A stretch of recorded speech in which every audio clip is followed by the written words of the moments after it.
चलिए वही बाबर के आगे से कहानी को आगे बढ़ाते हैं, जहाँ पे बाबर की मृत्यु हो गई थी। देखिए बाबर के बारे में कुछ और फैक्ट है जो आगे बताते हुए कंप्लीट करता हूँ। देखिए बाबर के बारे में एक कई बातें और भी हैं, जैसे कि बाबर का पहले जो मकबरा था वो कहाँ था, आगरा में था। आगरा में था और वो काबुल की जनता से, जो काबुल थी, काबुल की जनता से बहुत प्यार करता था। तो काबुल की जनता से बहुत प्यार करता था। उसकी दिली इच्छा थी कि उसका जो मकबरा है वो कहाँ पे दफनाया जाए, कहाँ पे बनाया जाए, अफगानिस्तान यानी कि काबुल में बनाया जाए। तो उसका बाद में मकबरा जो है काबुल स्थानांतरित किया गया। इसका एक सेनापति था जिसका नाम था मीर बाकी। मीर बाकी इसने राम मंदिर को तोड़ा था। आपने सुना होगा कि लोगों को कहना है कि राम मंदिर को बाबर ने तोड़ा था, लेकिन बाबर कभी अयोध्या गया ही नहीं था। देखिए ये जो उनका सेनापति था मीर बाकी, ये अयोध्या गया। अयोध्या, अब इस पे आप लोग लड़ने मत लगेगा हिंदू मुस्लिम भाईचारे पे, जो मैं कह रहा हूँ बस उसको इतिहास के रूप में समझते हुए चलिएगा। देखिए मीर बाकी जो सेनापति था, किसका सेनापति था, बाबर का, वो अयोध्या गया जो यूपी में है। उसने राम मंदिर को तोड़ा और वहां पे एक मस्जिद का निर्माण करवाया, जिसको कहा कहते हैं बाबरी मस्जिद का निर्माण करवाया। बाबरी मस्जिद, बाबरी मस्जिद का निर्माण करवाया। और जैसा कि मैंने आपको बताया ही था कि ये बाबर जो था, बाबर की एक हार भी हुई थी राणा सांगा के साथ। 1526 में एक युद्ध हुआ था, वही महाराणा संग्राम सिंह के साथ खनगा का युद्ध। वहां पे बाबर क्या हुआ था, राणा सांगा से हारा था, वही राणा सांगा। मैं आगे उनको कहानी कंटिन्यू करूंगा। तो मृत्यु कब हुई थी इसकी, मृत्यु दोस्तों इसकी हो गई थी 26 दिसंबर सन 1530। 26 दिसंबर 1530 को बाबर की मृत्यु हो गई थी। अब बाबर के मृत्यु के बाद उसके कई बेटे थे। देखिए आइए हम स्टार्ट करते हैं। अब हुमायूं, जर्नी स्टार्ट करते हैं हुमायूं की।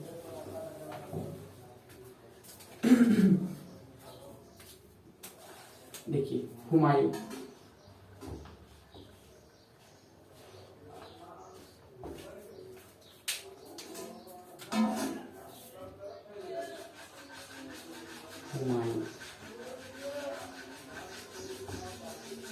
देखिए इसका जो जन्म हुआ था, इसका जन्म कब हुआ था, जन्म से पूछता है कि जन्म हुमायूं का कब हुआ था। तो हुआ था 6 मार्च 1508 को।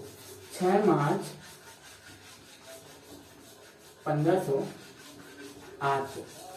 1508 को हुमायूं का जन्म हुआ था। किसके गर्भ से, महम बेगम।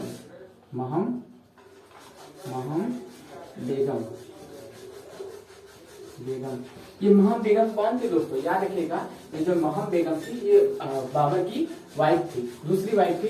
वैसे भी उनका एक वो होता था, क्या बोलते हैं, रहम होता था, क्या नाम होता था, जहाँ पे वो क्या नाम है, हरम होता था, जहाँ पे वो कई सारी महिलाओं के साथ रहते थे, कई सारों महिलाओं के साथ संबंध बनाते थे, तो इनको हरम करते थे। तो ये नहीं कह सकते कि कितनी वाइफ थी मुगलों की, इसलिए उनकी जिस वाइफ की कोख से हुमायूं जन्म लिया था वो कौन उनकी माता थी, कौन सी माता थी उनकी, महम बेगम। पिता तो सबको पता है कौन है, बाबर। पिता है बाबर और जो उनकी माता है महम बेगम है। अब देखिए हुमायूं का जन्म हुआ 6 मार्च 1508 को। अब हुमायूं का जो जन्म हुआ तो अब उस समय देखिए उनके 4 भाई थे। बेसिकली हम आपको बताना चाहते हैं कि जैसे ही हुमायूं का जन्म हुआ, बाबर कई लोगों से दुश्मनी बना के गया था, कई लोगों से दुश्मनी करके गया था। उनमें सबसे पहला दुश्मन था महमूद लोदी दुश्मन थे ये लोग, दुश्मन महमूद लोदी। दूसरा था शेर खां। यही आगे चल के कौन बनेगा, यही आगे चल के क्या बनता है, शेरशाह सूरी बनता है। तो पहला दुश्मन कौन है, महमूद लोदी। दूसरा दुश्मन है कौन था, शेर खां। गुजरात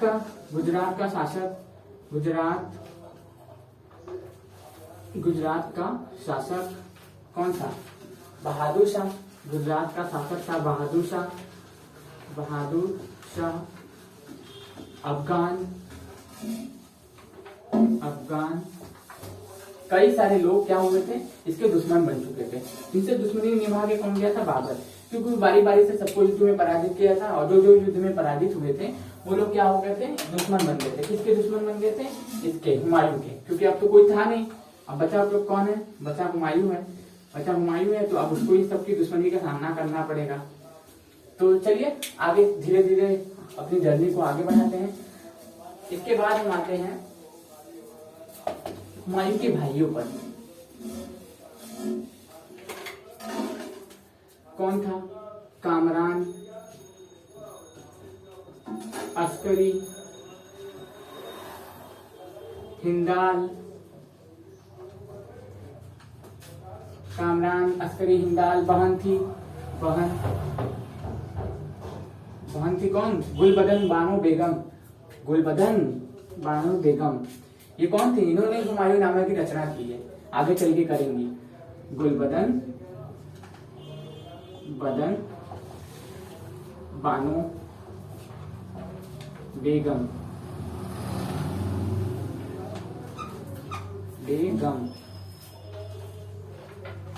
आवाज को भी सुनते हुए चलिएगा, गुलबदन बानो बेगम।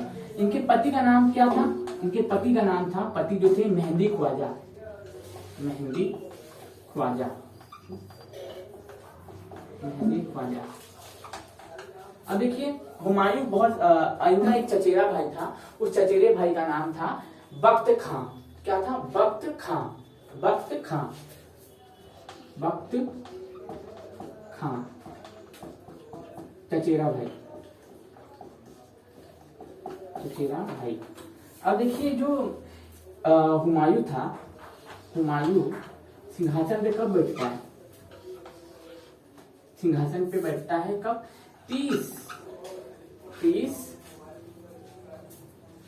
जनवरी, सॉरी 30 दिसंबर को, 30 दिसंबर 1830। 4 दिन लगता है उसको गद्दी पे बैठने में और भारत का सम्राट बनने में।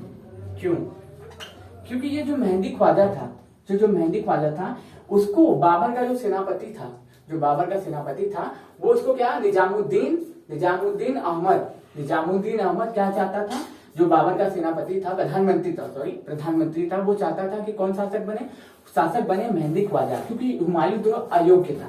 क्या करता था, चरस का सेवन करता था, चरसी था एक नंबर का, बोल सकते हैं नशेड़ी था, चरस का सेवन करता था। और जो मेहंदी ख्वाजा थे वो योग्य थे, लेकिन इन्होंने क्या किया कि ये घोषणा कर दी कि सबसे पहले मैं अगर शासक बनूंगा तो जो बाबर का जो प्रधानमंत्री है उसको मरवाऊंगा, निजामुद्दीन को पहले मैं मरवाऊंगा। तो उससे क्रोधित होके क्या किया, सभी ने इसका साथ दिया हुमायूं का। वो हुमायूं बादशाह बना कब, 30 दिसंबर 1530 को भारत का बादशाह बना।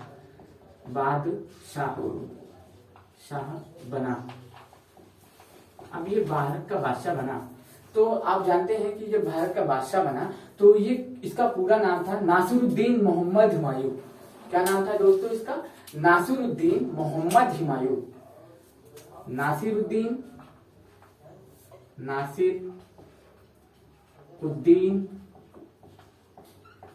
मोहम्मद हुमायूं,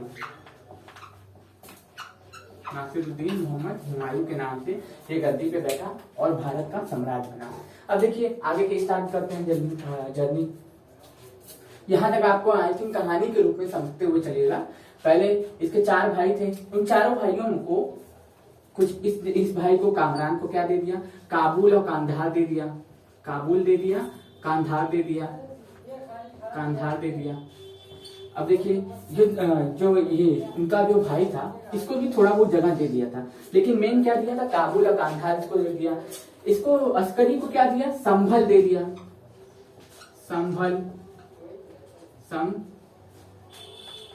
संभल दिया, अस्करी को संभल दिया। हिंदाल को मेवात दे दिया।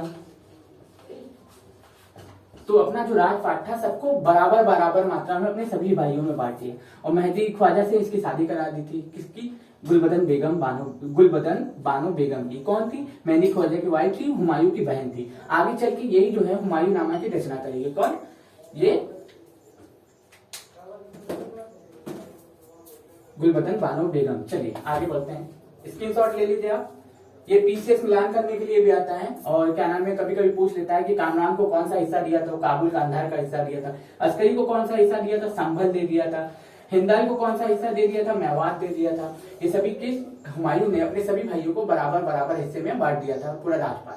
अब देखिए, एक तो हुमायूं एक नंबर का चर्ची था, और क्या नाम है, पैसा बहुत करते थे। जो बाबर भी था, लूटपाट करता था और काबुल की जनता में एक एक सिक्का बांट दिया करता था। उसी तरह हुमायूं ने भी कदर नहीं की, पूरा पैसा उड़ा दिया। तो पैसे की तो बहुत कमी थी लोगों के पास। अब चलिए आगे बढ़ते हैं।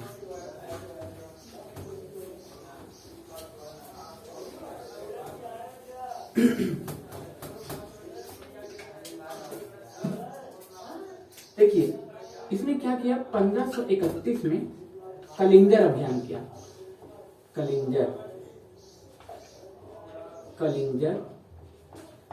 को जीता 1531 में, कलिंजर को जीता। 1532 बहुत ज्यादा इंपॉर्टेंट है, 1532 ये चुनारगढ़।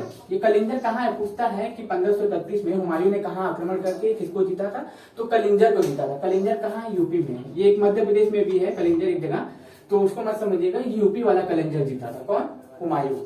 ठीक, 1532 में इसने चुनारगढ़ पे आक्रमण किया। चुनारगढ़ जिसे कहते हैं कि पूरब का क्या नाम है, पूरब का द्वार कहते हैं जिसे। इसने चुनारगढ़ पे आक्रमण किया। उस समय वहां का शासक कौन था, शेर खान। बाद में यही चल के क्या बनेगा, बाद में यही चल के बनेगा क्या, शेर शाह सूरी के नाम से जाना जाएगा, और ये हुमायूं को खदेड़ के भारत से बाहर भेज देगा।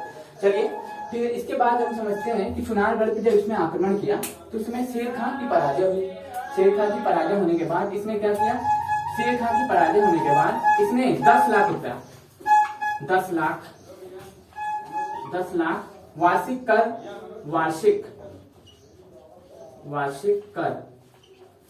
10 लाख वार्षिक कर देने का वादा किया। किसको, हुमायूं को, और अपने बेटी को। अपना बेटा जो था, इसका बेटा जो था, उसका नाम था कुतुब खां। इसका जो बेटा था कुतुब खां, उसकी टुकड़ी को, मतलब उस कुतुब खां को अपने कई सैनिकों के साथ इसके सेवा में भेज दिया कि मेरा बेटा आपकी सेवा करेगा उस समय तक। अब ये भेज दिया। अब 1532 में चुनारगढ़ को जीता। अब याद रखिएगा, चुनारगढ़ को जीतने से पहले एक युद्ध लड़ा था, ये रोहरिया का युद्ध। क्या नाम है, रोहरिया का युद्ध। किसका युद्ध, रोहरिया का युद्ध। चुनारगढ़ को जीतने से पहले रोहरिया का युद्ध लड़ा था। रोहरिया का युद्ध लड़ा था। किससे, अफगानों से, जो उसके दुश्मन थे। किससे लड़ा था, अफगान वर्सेस हुमायूं, और जीत गया था। वो ज्यादा इंपॉर्टेंट नहीं है, मैंने सोचा बता दूं आपको, क्या पता काम ही आ जाए। तो चलिए आगे बढ़ते हैं। रोहरिया का युद्ध किससे लड़ा था, अफगान से लड़ा था। कौन, हुमायूं लड़ा था और जीत गया था। अब देखिए, इसी के समय में एक शासक था जिसका नाम था, मैंने बार बार लिया आपको, बहादुर शाह। ये बहादुर शाह वो वाला नहीं है, दूसरा बहादुर शाह है, ये मुगल बादशाह नहीं है। बहादुर शाह,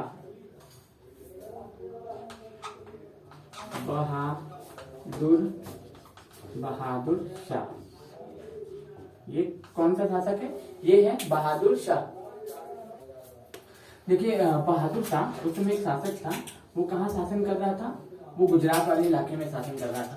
1531 में, 1531 में इसने क्या जीता था, मालवा जीता। 1532 में इसने क्या जीता था, रायसेन दुर्ग को जीता था, जो एमपी में था। 1533 में इसने कहा, मेवाड़ पे आक्रमण किया, जहां पे राणा सांगा जिसे महाराणा संग्राम सिंह की जो विधवा थी, कर्मावती संरक्षिका के रूप में, विक्रमादित्य की संरक्षिका के रूप में शासन कर रही थी। रानी कर्मावती विक्रमादित्य की संरक्षिका के रूप में शासन कर रही थी। उन्होंने क्या कहा, उनको जब पता चला कि ये हमारे मेवाड़ पे आक्रमण करने आ रहा है, तो इन्होंने 1533 में हुमायूं को एक राखी भेजी थी। रानी कर्मावती जो थी, किसकी विधवा थी, महाराणा संग्राम सिंह की विधवा थी, और विक्रमादित्य जो 6 साल के थे उनकी माता थी। इन्होंने हुमायूं को एक क्या नाम है, राखी भेजी, और संयोग से हुमायूं ने उस राखी को एक्सेप्ट कर लिया, और वो जो बंगाल वाला इलाका था वहां से वो निकल पड़ा। किसके लिए, कर्मावती की हेल्प के लिए, रानी कर्मावती की मदद के लिए वो रास्ते में निकल पड़ा। लेकिन वो क्या था, आलोक विलोक में परेशान हो गया। क्या हो गया, नशे में धुत रहता था, नशे में था, जब उठा तो कई समय कितना बहुत समय बीत चुका था। 1535 में इसने रानी कर्मावती ने क्या किया, 1535 में जब हम बताते हैं आपको कि जब वो 1535 में इन्होंने साका किया था, जब हुमायूं जब यहाँ पहुंचा तो यहाँ पे क्या हुआ, यहाँ पे सब चीज युद्ध खत्म हो चुका था, रानी कर्मावती को हरा चुका था और वहां पे कब्जा कर चुका था। और उसने उस समय प्रण लिया कि अब तो मैं बहादुर शाह को हराऊंगा। तो इन्होंने रानी कर्मावती ने 1535 में चित्तौड़ में साका किया था। साका, अब साका क्या है, साका कुछ नहीं है, जो मान लीजिए हम युद्ध में लड़ने जा रहे हैं, हम राजपूत हैं, हम युद्ध में लड़ने जा रहे हैं, तो हम क्या करेंगे, हम केसरिया वस्त्र धारण करेंगे और हमारी जो वाइफ है अगर हम मर जाते हैं तो वो साका करेंगे, यानी कि जौहर करेंगे। तो केसरिया प्लस जौहर दोनों मिला के क्या होता है, साका। उन्होंने क्या किया था, साका किया था। किसके कारण किया था, बहादुर शाह जो शासक था, जिन्होंने कब्जा कर लिया था यहाँ इस इलाके को, उसके कारण किया था। किसने किया था साका, रानी कर्मावती ने किया था। कौन थी रानी कर्मावती, महाराणा संग्राम सिंह की क्या थी, वाइफ थी, यानी कि उनकी विधवा थी। किसकी संरक्षिका थी, विक्रमादित्य जो उनका पुत्र था, जो शासन उस समय कर रहा था, उनकी संरक्षिका थी। चलिए अब आगे बढ़ते हैं। किसको चिट्ठी इन्होंने भेजा था, इन्होंने चिट्ठी भेजा था हुमायूं को चिट्ठी भेजा था और चिट्ठी को उसने स्वीकार भी कर लिया था। देखिए अब बहादुर शाह को जैसे ही आक्रमण किया इसने और बहादुर शाह को हराया। बहादुर शाह को हराने के बाद इसका दूसरा जो दौरा हुआ वो कहां पर हुआ, वापस से चुनार 1537-38 में वो वापस चुनार पहुंचा तो यहाँ पे इसे धोखा मिलता है। जो शेर खां रहता है, वो शेर खां जो रहता है वो क्या करता है, वहां से वो निकल चुका होता है अपने बेटे को शासन करते हुए छोड़कर। ठीक, कहाँ जा चुका होता है, वो बंगाल को जीत लेता है, बंगाल को जीता रहता है। अपने बेटे को बैठा के वो क्या कर रहा था वहां पे, यही जो है शेर खां जो था जिसके साथ संधि हुई थी, कब हुई थी, 1532 में पहला चुनाव का अभियान किया था तो 10 लाख में मान गया था वार्षिक कर में। वही शेर खां इसकी कब्र खोदेगा, कब, चौसा और बिलग्रामपुर युद्ध में, यही जो है इसकी कब्र खोदेगा।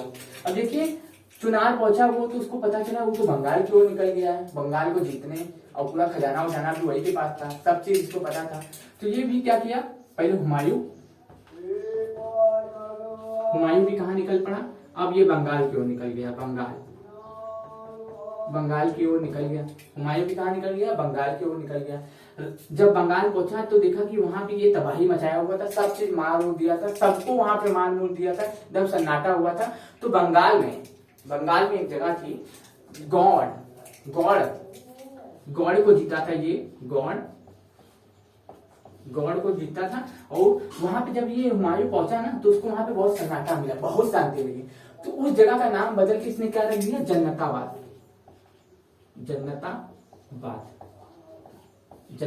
इसने नाम रख दिया। किसका, गौड़ का। कहां पे था गौड़ जगह, बंगाल में। ये क्वेश्चन पूछा जाता है कि बंगाल क्या नाम है, गौड़ का नाम बदल के इसने जनताबाद रख दिया था तो हुमायूं ने रख दिया था। बंगाल अभियान किसके पीछे उसने किया था, तो शेर खां के पीछे किया था।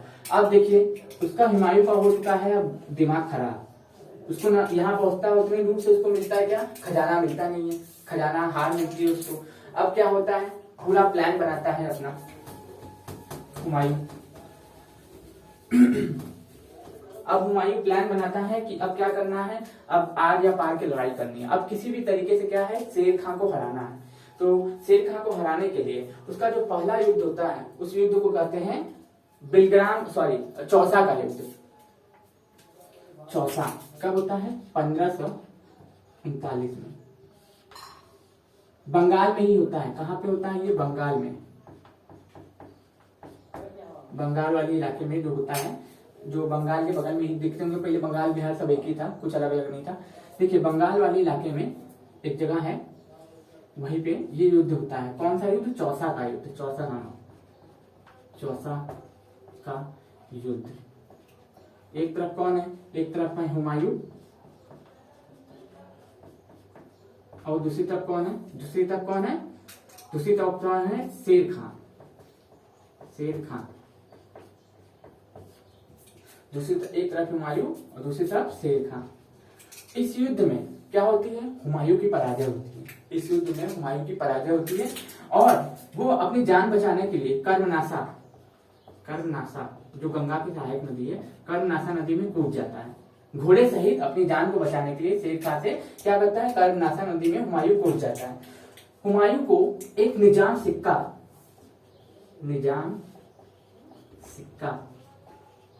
सिक्का नामक व्यक्ति जो रहता है वो बचाता है। तो क्या सिक्का क्या होते हैं? जो चमड़े का काम करने वाले जो लोग होते हैं उन्हें क्या करते थे? निजाम सिक्का कहते थे।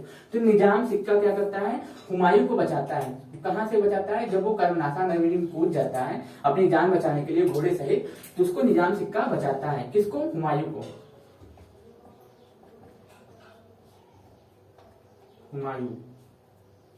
हुमायूं को बचाता है कौन? निजाम सिक्का बचाता है। अब देखिए हुमायूं को निजाम सिक्का बचा रहा है, ठीक। तो ये बोलता है निजाम सिक्का कि आप तो मुगल बादशाह हैं, मैंने आपकी जान बचाई है, उसके बदले में हमें कुछ इनाम दीजिए। तो हुमायूं बोलता है अभी तो मेरे पास तुम्हें देने के लिए कुछ भी नहीं है, लेकिन जैसे ही मैं मुगल बादशाह बनूंगा तुम हमसे जो मांगोगे हम तुम्हें वो दे देंगे, ठीक। इतना बोल के हुमायूं वहां से निकल पड़ता है। कहाँ पे? अपनी जान बचाने के लिए, अपने आप को सुदृढ़ करने के लिए। लेकिन ठीक 1 साल बाद, 1 साल के अंदर ही इसका एक युद्ध होता है जिसको कहते हैं बिलग्राम या कन्नौज का युद्ध। कन्नौज का युद्ध होता है। बिलग्राम या कन्नौज का युद्ध होता है। कब होता है? 1540 में। 1540 में क्या होता है? बिलग्राम और कन्नौज का युद्ध होता है। फिर से किसके बीच होता है ये युद्ध? हुमायूं और शेर खां के बीच। हुमायूं और शेर खां के बीच ये कन्नौज का या बिलग्राम का युद्ध होता है। इसमें भी क्या होता है? हुमायूं हार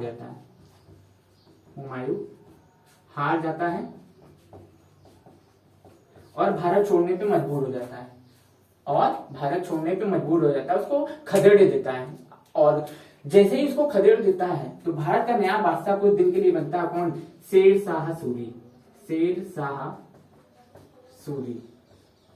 अब ये एक शेर खां ही है, अपना नाम परिवर्तित करके, जैसे बंगाल में उसको हराता है, चौसा बिलग्राम के युद्ध में हराता है उसको। चौसा का युद्ध कब हुआ? 1539 में। कन्नौज या बिलग्राम का युद्ध हुआ 1540 में। उसको हराने के बाद जैसे ही 1540 में भारत का बादशाह बनता है, किस नाम से बनता है? शेर शाह सूरी के नाम से। इसका नाम बचपन का रहता है बाबा फरीद। ये क्या रहता है? इसका नाम बाबा फरीद रहता है। अब देखिए हुमायूं अब दर बदर भटकने लगता है। इधर कभी कामरान के पास हेल्प के लिए जाता है, कभी अफसरी के पास, कभी हिंदान के पास, लेकिन कोई उसका मदद नहीं करता। उसका एक दोस्त रहता है, वो उसकी मदद करता है कुछ समय तक। क्योंकि जब वो कामरान के पास पहुंचता है, ठीक, तो कामरान के एक क्या नाम है गुरु थे, उनकी पुत्री थी महम करके उनका कुछ नाम था। तो वो 9 साल की होती हैं और हुमायूं जब उस समय पहुंचता है वहां पे मीर बाबा दोस्त की पुत्री रहती हैं महम। तो उनको देखता है तो उसको वो लड़की बहुत पसंद आ जाती है। वो 9 साल की रहती है और 9 साल की लड़की से शादी कर लेता है। तो उससे क्या होता है? उससे वो जगह उसको कामरान वाली जो जगह मिली थी उसको रहने के लिए, वो उसे छोड़ना पड़ता है। तो कामरान के पास ही भी भगा दिया जाता है। हिंदाल के पास पहुंचने वाला होता है अफगानिस्तान। तो क्या होता है? कोई उसको बोल देता है कि क्या नाम है हुमायूं द्वारा युद्ध का नाम हमला करने आ रहा है और पूरा का पूरा राजपाट छीन लेगा। वहां से भी उसको बेदखल कर दिया जाता है। तो करीबन 5 सालों तक शेर शाह सूरी जो है भारत का राजा बना रहता है। और 1545 में क्या होता है? हुमायूं को क्या नाम है थोड़ी छूट मिलती है, अपनी सेना बढ़ाने लगता है और शेर शाह सूरी की मृत्यु हो जाती है। अब शेर शाह सूरी की मृत्यु होगी तो अयोग्य शासक धीरे धीरे शासन करने लगे तो उतने योग्य नहीं थे वो लोग जितने की योग्य हुमायूं था। कुछ भी था, चरसी था, अफीम का सेवन करता था, लेकिन उनसे तो योग्य था। तब हुआ क्या कि शेर शाह सूरी की मृत्यु हो जाती है 1545 में और अयोग्य शासक करीबन 1555 तक शासन करते हैं।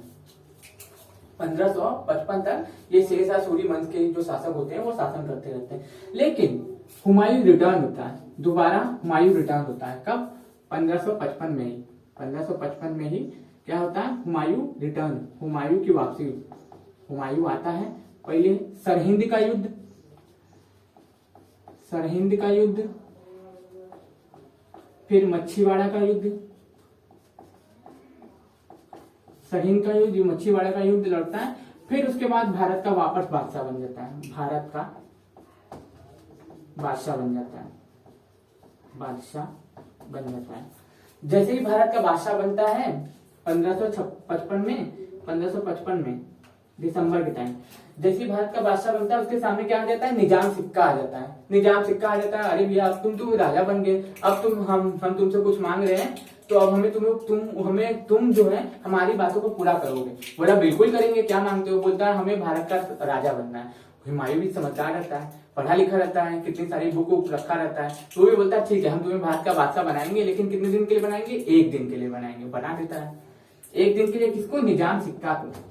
निजाम सिक्का 1 दिन का बादशाह बनता है, 1 दिन का बादशाह बना,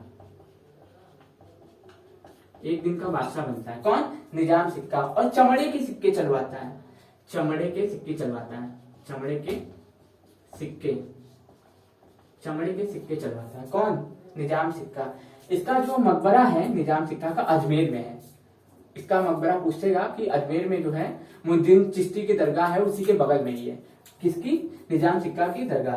अब तो हो जाता है, ठीक है, हुमायूं का रिटर्न हो गया, हुमायूं राजा बन गया, सब चीज ठीक चल रहा रहता है। लेकिन एक दिन अपने घर में जहाँ पे वो रहता था, वहां पे दीन पनाह नामक एक पुस्तकालय का निर्माण करवाया जाता है। कब? 1533 में। 1533 में इसने दीन पनाह नामक, याद रखिएगा, दीन पनाह नामक एक पुस्तकालय बनाया जाता है। पुस्तकालय, दीन पनाह नामक एक पुस्तकालय बनवाया जाता है। अजान की आवाज सुनता है और बेसिकली वो बहुत लंबे चौड़े कपड़े पहनता था, जिससे झाला टाइप का होता है, बीच में देखते हैं ना कि राजा महाराजा पहले सूट टाइप का पहनते थे, पूरा का पूरा क्या नाम है, कहते हैं घाघरा टाइप का, ठीक है, उस टाइप का कपड़ा पहनता था। सीढ़ी उतरना था, अपने ही कपड़े में फंस के गिर के मर गया। तो इतिहासकार लेनपुल ने कहा है कि हुमायूं जीवन भर लड़खड़ाता रहा, हुमायूं जीवन भर लड़खड़ाता रहा और लड़खड़ाते ही उसकी मृत्यु हो गई। और उसका वर्णन गुलबदन बानो बेगम ने उसकी आत्मकथा में भी किया हुआ है। तो लेनपुल को याद रखिएगा कि किस इतिहासकार ने कहा था कि जीवन भर हुमायूं लड़खड़ाता रहा और अपने लड़खड़ाते ही उसकी मृत्यु हो गई। तो कब होता है उसका मृत्यु? 1555 में उसकी मृत्यु हो जाती है। देखिए मृत्यु का डेट नहीं याद आ रहा है, एक बार देख लेता हूं अगर हो मेरे पास तो, हालांकि नहीं होना चाहिए। 27 जनवरी 1556,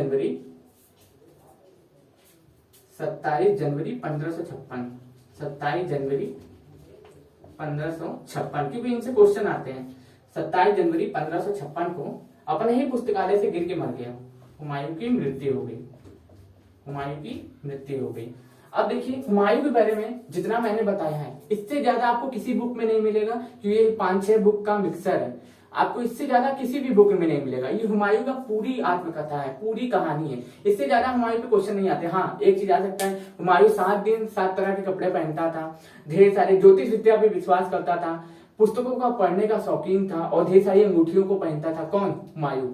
तो हुमायूं तो घूमते रहा, भटकते रहा। तो इनको एक पुत्र की प्राप्ति होती है, उसी का नाम बाद में चल के वही रखा जाता है, जलालुद्दीन।